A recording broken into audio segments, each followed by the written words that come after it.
രാജ്യമുറ്റുനോക്കിയ CJP വലിയ രീതിയിലുള്ള പ്രക്ഷോഭം നയിച്ച് കേന്ദ്ര സർക്കാരിനെ മുട്ടും കുത്തിച്ച് ഒരു വിജയക്കൊടി പാറിച്ച് മുമ്പോട്ട് പോകുമ്പോൾ പനമ്പള്ളി നഗറിലും സൗത്തിലും കൊച്ചിനിലും മറൈൻ ഡ്രൈവിലും ഒക്കെ റാപ്പർ വേടന്റെ ഹിരൺദാസ് മുരളിയുടെ നേതൃത്വത്തിൽ നടന്ന ആ ഒരു കൂട്ടായ്മയ്ക്കെതിരെ റോഡ് ബ്ലോക്ക് ചെയ്തു എന്ന് പറഞ്ഞ് അല്ലെങ്കിൽ ലോ ആൻഡ് ഓർഡർ കയ്യിലെടുത്തു എന്ന് പറഞ്ഞ് സൗത്ത് പോലീസ് സ്റ്റേഷൻ കേസെടുത്തിരിക്കുന്നു.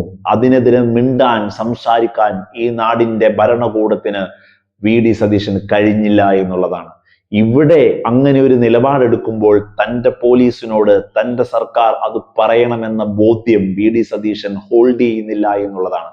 നോക്കൂ, നിങ്ങൾ CJPയുടെ കോൺഗ്രസ് CJPയോട് ചേർന്ന് ഡൽഹിയിൽ പ്രക്ഷോഭത്തിലേർപ്പെട്ടപ്പോൾ രാജ്യം മുഴുവൻ ശ്രദ്ധിച്ചതാണ്. കേരള മുഖ്യമന്ത്രിയായ VD സതീശന്റെ ഇങ്ങനെ ഒരു നീറ്റൽ അതിൽ പങ്കെടുക്കുമ്പോൾ വേണ്ടിയിരുന്നില്ല, ഞാൻ എന്തോ കാര്യത്തിന് വന്ന് എവിടെയോ പെട്ടുപോയി എന്ന ബോഡി ലാംഗ്വേജ് കൺസീവ് ചെയ്ത് നെഗറ്റിവിറ്റിയുടെ എക്സ്ട്രീം പീക്കിലേക്ക് കയറിപ്പോയ VD സതീശന്റെ മുഖഭാവവും പേഴ്സണാലിറ്റിയും അട്ടയറും ഒക്കെ അന്ന് രാജ്യം ചർച്ച ചെയ്തതാണ്. പ്രത്യേകിച്ച് കേരള മാധ്യമങ്ങളും വലിയ ട്രോളിന് പോലും VD സതീശൻ ഇരയായതാണ്.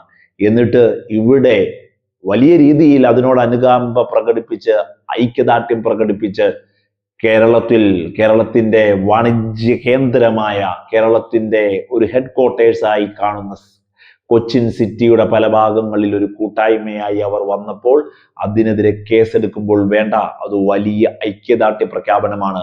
അതിൽ കോൺഗ്രസും ഭാഗമായിരുന്നു, അതിൽ നമ്മളും ഭാഗമായിരുന്നു. നമ്മുടെ കൂടി ആഗ്രഹമായ വലിയ വിജയം ഉണ്ടാകുമ്പോൾ അതിന്റെ ഒരു ആഹ്ലാദ പ്രകടനം സ്വാഭാവികമായും കേരളത്തിൽ നടക്കും. അതിനെതിരെ കേസൊന്നും എടുക്കണ്ട, അവരെ പറഞ്ഞു മനസ്സിലാക്കി അവിടെ വലിയ ബ്ലോക്കോ കാര്യങ്ങളോ ഒന്നും ഇല്ലാതെ കാര്യങ്ങൾ നടക്കട്ടെ എന്ന് പറയാനുള്ള ആർജവം കാണിച്ചില്ല എന്നുള്ളതാണ്.